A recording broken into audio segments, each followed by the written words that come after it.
Hello everyone, welcome to my channel. आज की class में हम लोग करेंगे डबल कॉलम कैश बुक।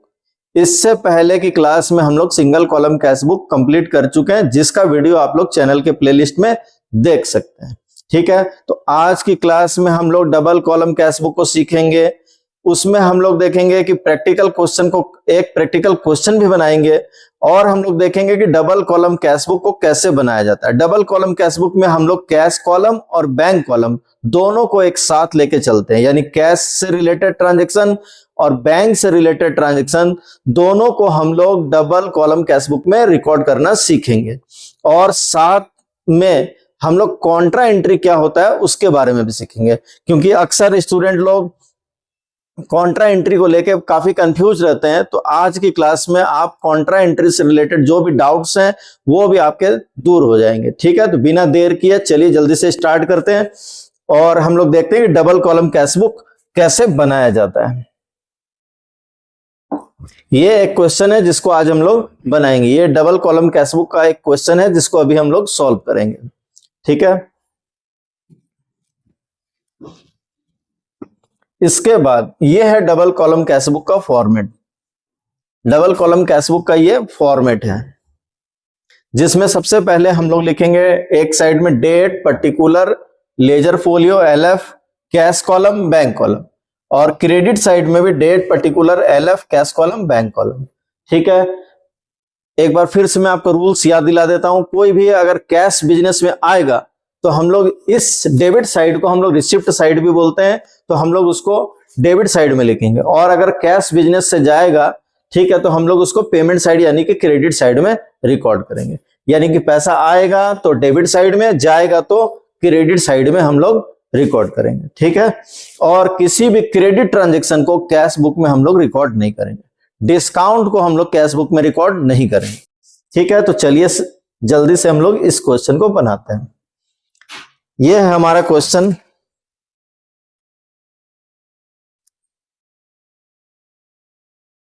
जिसमें सबसे पहले हम लोगों को दिया हुआ है जून 1 कैश बैलेंस 75,500 और जून 1 को बैंक बैलेंस भी दिया हुआ है 49,500। तो हम लोग सबसे पहले ओपनिंग कैश को कैश बुक में रिकॉर्ड करेंगे। देखिए, कैश और बैंक दोनों ही एसेट होते हैं और एसेट का हमेशा डेबिट बैलेंस होता है।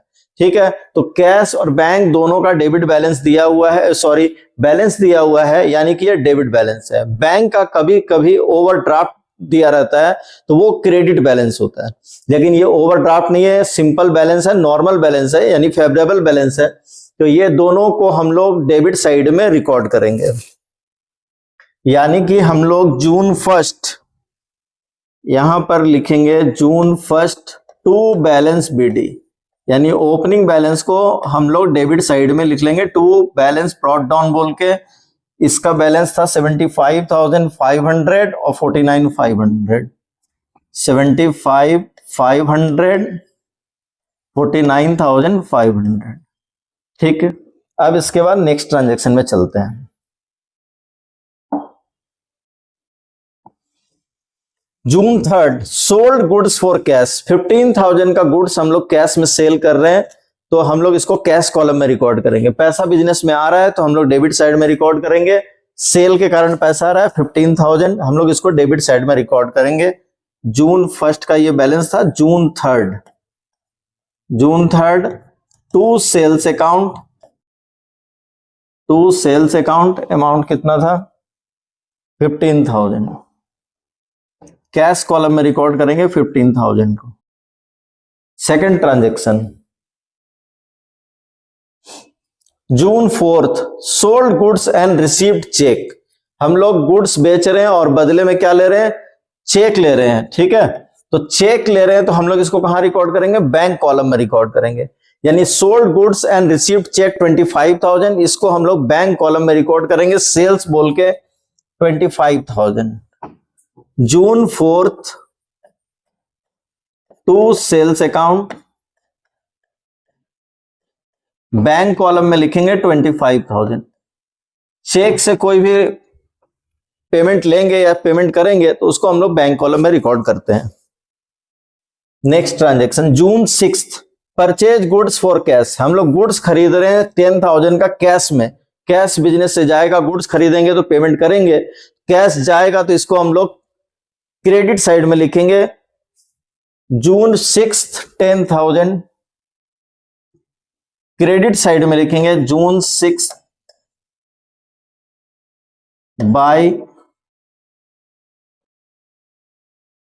By purchase account, cash column में लिखेंगे 10,000। इसके बाद 8 जून पे टू चंदू, चंदू यहां किसी पर्सन का नेम है, pay to Chandu by cheque 5,000, Chandu को पेमेंट कर रहे हैं चेक से 5,000। पैसा बिजनेस से जाएगा, हम लोग क्रेडिट साइड में रिकॉर्ड करेंगे। पे टू चंदू जून 8 तारीख 5,000 रुपया। June 8 by Chandu's account, bank column में 5,000 लिखेंगे। ठीक है। June 10 withdraw cash from bank for office use. अब यहां पे थोड़ा ध्यान देना, ये कॉन्ट्रा एंट्री है। ठीक है, अब मैं इसको अच्छी तरह से आपको समझाता हूं कॉन्ट्रा एंट्री का क्या मतलब होता है और इसको हम लोग कैसे रिकॉर्ड करेंगे। हम लोग जून 10 तारीख को कैश निकाल रहे हैं ऑफिस के काम के लिए। ठीक है, यानी कि बिजनेस में कैश आ रहा है, पर्सनल यूज के लिए पैसा नहीं निकाल रहे हैं, ऑफिस के काम के लिए हम लोग 6,500 बैंक से निकाल रहे हैं। ठीक है, तो अब जब भी हम लोग बैंक में पैसा डिपॉजिट करते हैं या बैंक से पैसा विड्रॉ करते हैं ऑफिस के काम के लिए, तो इस तरह की एंट्री को हम लोग कॉन्ट्रा एंट्री बोलते हैं। अब कॉन्ट्रा एंट्री को रिकॉर्ड करने के टाइम पर बहुत सारे स्टूडेंट कंफ्यूज होते हैं। कंफ्यूज मत होना, मैं आपको बहुत अच्छा और आसान सा ट्रिक बता रहा हूं। बहुत आसानी से आप कॉन्ट्रा एंट्री को 1 सेकंड में लिख लेंगे। जैसे कि यहीं पर मैं आपको लिख के समझाता हूं। हम लोग बिजनेस में कैश निकाल के ला रहे हैं बैंक से, यानी कि कैश और बैंक दोनों ही एसेट है। मॉडर्न रूल के अकॉर्डिंग जो भी एसेट बढ़ेगा उसको डेबिट करेंगे और जो भी एसेट घटेगा, डिक्रीज होगा, उसको हम लोग क्रेडिट करते हैं। तो अगर हम लोग बैंक से पैसा निकाल के लाएंगे तो कैश का बैलेंस बिजनेस में बढ़ेगा, इंक्रीज होगा, और बैंक का बैलेंस डिक्रीज होगा, घटेगा। ठीक है, तो कैश बढ़ रहा है, जो एसेट बढ़ेगा उसको डेबिट कर लेंगे और जो एसेट घटेगा उसको क्रेडिट कर लेंगे। ठीक है, अगर जर्नल एंट्री बनाते, ठीक है, यहां हम लोग जर्नल बना नहीं रहे हैं, ठीक है, क्योंकि जर्नल के बदले में हम लोग कैश बुक बना रहे हैं। ठीक है, तो जर्नल बनाना नहीं है, लेकिन कॉन्सेप्ट बनाने के लिए आप जर्नल एंट्री से उसको समझ सकते हैं कि अगर जर्नल बनाते तो हम लोग लिखते cash account debit to bank account. ठीक है, तो इस तरह की एंट्री को एक बार मन में हम लोग लिख लेंगे। ठीक है, यानी कि जब भी बैंक में पैसा जमा करेंगे या बैंक से पैसा निकालेंगे ऑफिस के काम के लिए, उस एंट्री को हम लोग कॉन्ट्रा एंट्री बोलेंगे। उस टाइम पर हम लोग एंट्री कर लेंगे। अगर कैश निकाल रहे हैं तो कैश टू बैंक, और बैंक में पैसा जमा करा रहे हैं तो बैंक का बैलेंस बढ़ेगा तो बैंक टू कैश हो जाएगा। ठीक है, तो यहां पर हम लोग बैंक से पैसा निकाल रहे हैं, कैश बढ़ रहा है, कैश को डेबिट कर लेंगे, बैंक को क्रेडिट कर लेंगे। कहां, इसको लिखना नहीं है कहीं, इसको मन के अंदर में कर लेंगे। ठीक, अब जो चीज डेबिट में है उसको हम लोग अकाउंट में किस साइड लिखेंगे, क्रेडिट साइड में, और जो चीज जर्नल में क्रेडिट में उसको कहां लिख लेंगे, डेबिट साइड में। बहुत इजी कॉन्सेप्ट है, समझने के लिए सबसे अच्छा तरीका है कि आप इसको जर्नल एंट्री को मन में कर लीजिए और फिर उसको उसके अकॉर्डिंग अपोजिट साइड में लिख लीजिए। यानी कि जो चीज यहां डेबिट में दिख रही है उसको आप क्रेडिट में लिख लेंगे कैश बुक में, और जो चीज यहां क्रेडिट में दिख रही है उसको किधर लिख लेंगे, डेबिट साइड में, अपोजिट साइड में लिख लेंगे। डेबिट को क्रेडिट, क्रेडिट को डेबिट। ठीक है, तो अब हम लोग इसको पोस्ट करते हैं और फिर मैं आपको बताऊंगा अमाउंट कौन से कॉलम में लिखना है। सबसे पहले कैश डेबिट में है, उसको हम लोग क्रेडिट साइड में लिखेंगे। डेट देख लीजिए, 10 तारीख 6,500। तो हम लोग यहां जून 10 बाय कैश, जो चीज डेबिट में है उसको क्रेडिट में लिख लेंगे, बाय कैश, और नाम कैश का है तो अमाउंट हम लोग बैंक कॉलम में लिख लेंगे 6,500। ठीक है, और इस साइड में, यानी बैंक वहां जर्नल में क्रेडिट में था, बैंक क्रेडिट में था, तो उसको हम लोग कहां लिख लेंगे, डेबिट में लिख लेंगे।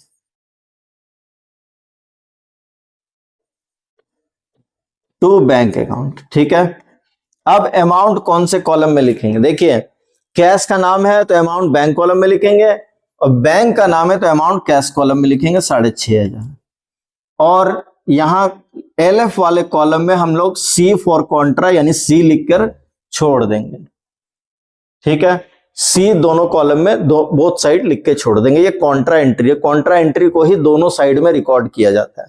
ठीक है, तो सबसे अच्छा कॉन्सेप्ट है कि आप सबसे पहले जर्नल एंट्री कर लीजिए कॉन्ट्रा एंट्री के टाइम पर, और जर्नल एंट्री में जो डेबिट में है उसको क्रेडिट साइड में लिख लीजिए, और जो क्रेडिट में है उसको डेबिट साइड में लिख लीजिए, और जिसका नाम है अमाउंट उसके अपोजिट में लिख दीजिए। यानी बैंक का नाम है तो कैश में लिख देंगे, कैश का नाम है तो बैंक में लिख देंगे। सबसे आसान तरीका है कॉन्ट्रा एंट्री को बनाने का। ठीक है, आगे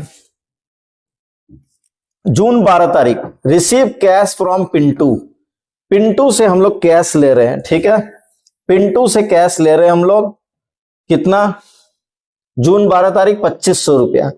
पिंटू से पैसा ले रहे हैं, रिसीव हो रहा है पैसा, तो हम लोग पैसा आएगा तो उसको कौन सी साइड में लिखेंगे, डेबिट साइड में लिखेंगे। ठीक है, पिंटू से 2,500 रुपया ले रहे हैं जून 12 तारीख को,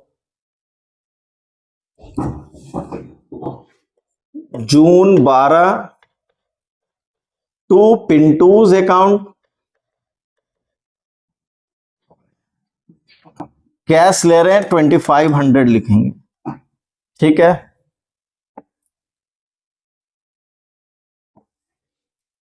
$2,500 हम लोग यहां पर लिख लेंगे पिंटू का। June 15 paid salary by cheque, cheque से हम लोग सैलरी दे रहे हैं 15,000 रुपया जून 15 तारीख को, 15,000 दे रहे हैं सैलरी चेक से। ठीक है, तो पैसा जाएगा तो हम लोग उसको इस साइड में लिखेंगे, जून 15 बाय सैलरी, चेक से पेमेंट दे रहे हैं इसलिए हम लोग बैंक के कॉलम में उसको रिकॉर्ड कर देंगे, क्योंकि पैसा जो भी है बैंक से घटेगा। इसके बाद जून 18 डिपॉजिटेड इनटू बैंक। देखिए फिर से एक बार कॉन्ट्रा एंट्री आंख के सामने है, क्योंकि बैंक में पैसा जमा करते हैं तो भी कॉन्ट्रा एंट्री, और बैंक से ऑफिस के लिए पैसा निकालते हैं तो भी कॉन्ट्रा एंट्री हम लोग उसको बोलते हैं। अब अगर ये एंट्री है तो देखिए बैंक का बैलेंस बढ़ेगा, बैंक का बैलेंस बढ़ेगा तो हम लोग बैंक को क्या कर लेंगे, मॉडर्न रूल के हिसाब से जो एसेट बढ़ता है उसको डेबिट करो, जो एसेट घटता है उसको क्रेडिट करो। तो बैंक में पैसा डिपॉजिट करेंगे, बैंक बढ़ेगा डेबिट कर लेंगे, कैश घटेगा क्रेडिट कर लेंगे। ये कहीं लिखना नहीं है, मन में कर लेंगे। ठीक है, बैंक डेबिट में है क्रेडिट साइड में लिख दो, कैश क्रेडिट में है डेबिट साइड में लिख दो। बैंक यहां डेबिट में दिख रहा है, इसको हम लोग क्रेडिट साइड में लिखेंगे। अमाउंट एक बार देख लेते हैं, डिपॉजिटेड इनटू बैंक 7,500, डेट कितना है 18 तारीख 7,500, जून 18 बाय बैंक अकाउंट। नाम बैंक का है तो अमाउंट कैश कॉलम में लिखेंगे। ठीक है, कैश कॉलम में अमाउंट लिखेंगे 7,500, और एलएफ वाले कॉलम में सी लिख देंगे। इस साइड भी जून 18 टू कैश अकाउंट, और बैंक वाले कॉलम में लिख देंगे 7,500, और एलएफ वाले कॉलम में सी लिख देंगे। ये हो गया कॉन्ट्रा एंट्री। ठीक है, तो दोनों तरह का कॉन्ट्रा एंट्री आप लिखना सीख गए कि कैसे कॉन्ट्रा एंट्री को हैंडल किया जाता है। ठीक है, नेक्स्ट पेड रेंट, 25 तारीख को हम लोग रेंट पे कर रहे हैं 5,000। ठीक है, तो रेंट पे कर रहे हैं और यहां कुछ भी लिखा नहीं है कि चेक से दे रहे हैं कि कैश दे रहे हैं, तो इसका मतलब हम लोग एज्यूम करेंगे कि हम लोग कैश में पेमेंट कर रहे हैं। तो पैसा जाएगा बिजनेस से तो हम लोग उस साइड में रिकॉर्ड करेंगे। 25 तारीख 5,000 रुपया, जून 25 तारीख बाय रेंट 5,000 कैश कॉलम में।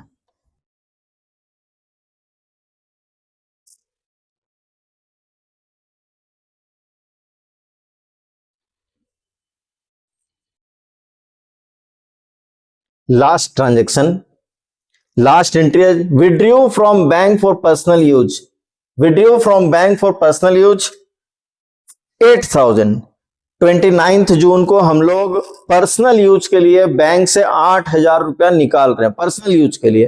तो जब भी हम लोग पर्सनल यूज के लिए पैसा निकालते हैं तो उसको हम लोग ड्रॉइंग्स बोलते हैं, ठीक है। तो बिजनेस से पैसा जा रहा है, बिजनेस से पैसा निकलेगा तो हम लोग उसको किस साइड लिखेंगे, पेमेंट साइड यानी क्रेडिट साइड में लिखेंगे 8,000 रुपया June 29। June 29 by drawings account, by drawings account. Withdraw from bank, bank से निकाला हमने 8,000 रुपया तो हम लोग बैंक कॉलम में लिखेंगे 8,000 रुपया, ठीक है। जितने भी ट्रांजैक्शन थे सबको हम लोग कैश बुक में रिकॉर्ड कर चुके हैं। अब कोई ट्रांजैक्शन नहीं है तो हम लोग इसका क्या करेंगे, बैलेंस कर लेंगे, ठीक है। तो 2 कॉलम है हम लोगों के पास, हम लोग एक एक करके दोनों कॉलम को बैलेंस करेंगे। पहले कैश कॉलम को बैलेंस कर लेंगे बोथ साइड और उसके बाद फिर हम लोग बैंक कॉलम में जाएंगे, ठीक है। तो कैश का कॉलम का टोटल हम लोग कर लेते हैं यहां पर, कैश कॉलम का टोटल हम लोग यहां पर कर लेते हैं 75,500। डेबिट साइड का टोटल कर रहा हूं पहले 15,000, 6,500, 2,500, 99,500 इस साइड का टोटल आ रहा है। 99,500, 99,500 डेबिट साइड का टोटल है। अब हम लोग क्रेडिट साइड का टोटल करेंगे, ठीक है। तो 15,000, 22,500 हो रहा है। 99,500 10,000 प्लस 75 प्लस 5 22,500।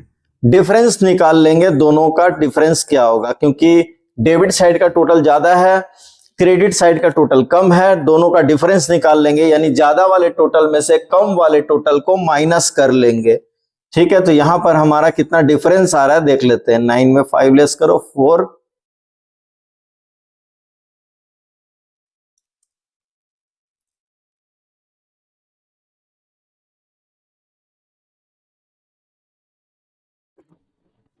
बाईस 500 है ना भाई।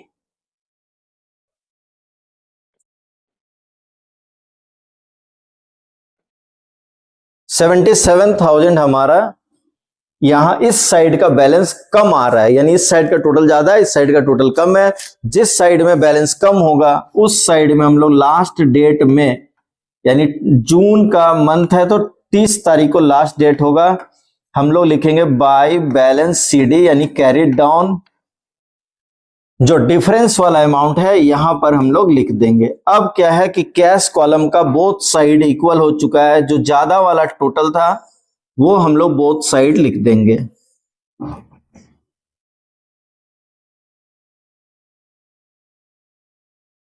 यानी कि 99,500 ये कैश कॉलम का बैलेंस हो गया। 99,500, 99,500, ठीक है। अब हम लोग इसके बाद बैंक कॉलम को बैलेंस करेंगे। बैंक कॉलम का टोटल आ रहा है 49,500 प्लस 25,000 प्लस 7,500, यानी कि बैंक कॉलम का टोटल आ रहा है आपका 82,000। डेबिट साइड का टोटल 82,000 है, ठीक है। डेबिट साइड का टोटल 82,000 है। अब हम लोग 49,500 टोटल हमेशा 2 बार चेक किया करो। हाँ 82,000 है, ठीक है। अब इस साइड का हो रहा है 5,000, 6,500, 15,000, 8,000, ठीक है। 34,500, 34,500, 5,000, 6,500, 15,000, 8,000, 34,500, ठीक है। तो इसका भी हम लोग डिफरेंस निकाल लेंगे, क्योंकि बैंक कॉलम में भी इस साइड का टोटल ज्यादा है, इस साइड का टोटल कम है। डिफरेंस निकाल रहे हैं हम लोग, डिफरेंस जितना आएगा वो हम लोग, डिफरेंस आ रहा है 47,500, ठीक है। 47,500 यहां पर हम लोग बैलेंस कैरी डाउन के सामने 47,500 को लिख देंगे और दोनों साइड के टोटल में जो ज्यादा वाला अमाउंट था वो हम लोग लिख देंगे, ठीक है।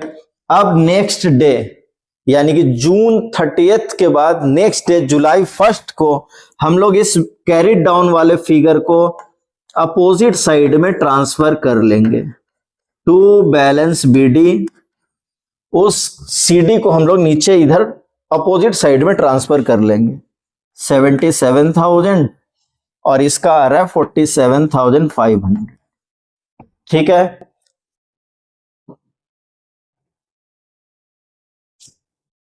I hope double column cash book को आप अच्छी तरह से बनाना सीख गए होंगे। ठीक है, फिर भी अगर कोई डाउट्स, कोई भी प्रॉब्लम हो, आप कमेंट सेक्शन में जरूर लिखिए। अभी इससे रिलेटेड और भी वीडियोस आने वाले हैं कैश बुक से रिलेटेड, और जो भी आपके डाउट्स होंगे उससे मिलता जुलता एक क्वेश्चन मैं आपके लिए बनाऊंगा, जिससे आपका वो डाउट्स क्या होगा कि दूर हो जाएगा। ठीक है, तो कमेंट सेक्शन में जरूर जरूर से लिखिए कि आपको क्या प्रॉब्लम हो रही है कैश बुक से, और मैं उस डाउट को दूर करूंगा। तो ठीक है, तो मिलते हैं नेक्स्ट क्लास में, तब तक मन लगा के पढ़ते रहना।